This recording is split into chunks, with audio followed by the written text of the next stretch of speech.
What's up, guys? Many people were asking me in the comments if I'm pulling for Taras or Marichka 10x and should they do so.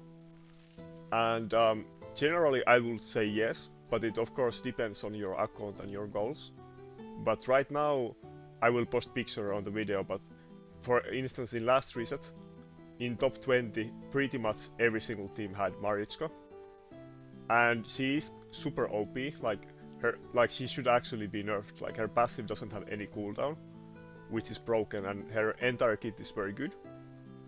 Like she can be countered, and I will make a video about her. There is many ways to counter both him and Taras, but overall she is very strong, and right now basically by everybody in Platinum she is considered the best champion for defense. And Taras is also very good. Many people would say that they are the two best defense champions right now. I will say that Taras is not as good without Marichka. Like, if you have Marichka and no Taras, there is all kinds of teams you can make with just her. Like, basically any defense team. If you have Marichka, any defense team you have, you will put her in it, and it will be better like that. It will be slower fight, and many people will dodge you, and it's just way better. But if you're able to get both of them, Taras is like, even alone, Taras is still very good, but he only gets like ultra good when they are both together, and then it's basically like Cupidus team, except better.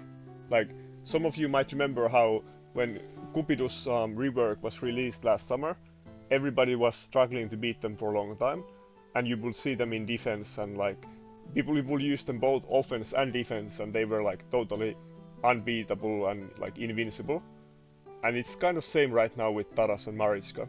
There's actually a very good, like people are using them even in offense, and there is very good team going around where you basically use two Taras and Marichka, and that team basically can't lose to anything. You just auto everything and it's easy win, and it's a bit broken. Like, I'm hoping they will do nerfs, but Plarium doesn't really like to do nerfs, and they have done some like questionable things in the past, like when like I think it's maybe like 2 years ago, Warlord was at its peak popularity.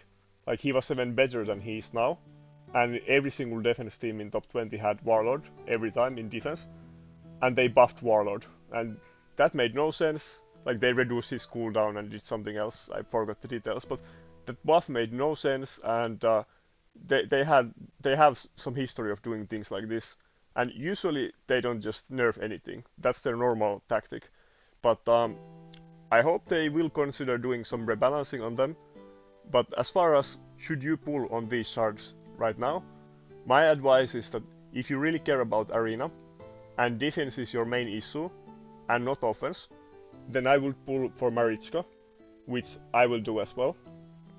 But if you already have one Marichka, there is no need for a second one, and actually you could use multiple Taras, and if you can get both of them, it will be very insane combo, and like you should go for that. But again, it depends. Like, maybe you also need something like Nakarada or Warlord for offense, which nowadays it's very hard to make good offense teams without those two.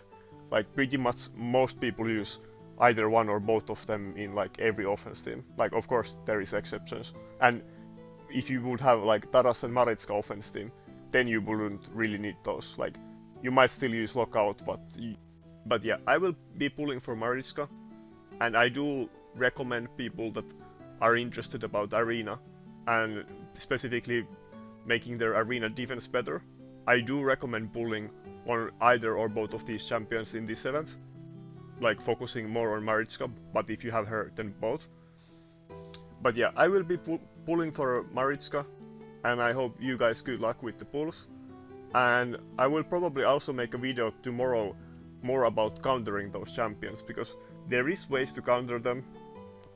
And right now, people are mostly avoiding those teams, which even to me personally, because I don't have them, is kind of frustrating, because they aren't like totally unbeatable, but they are just so strong that people are not even trying to beat them.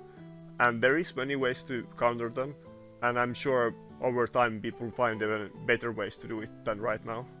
So that's it for this video, and lots of more videos coming soon.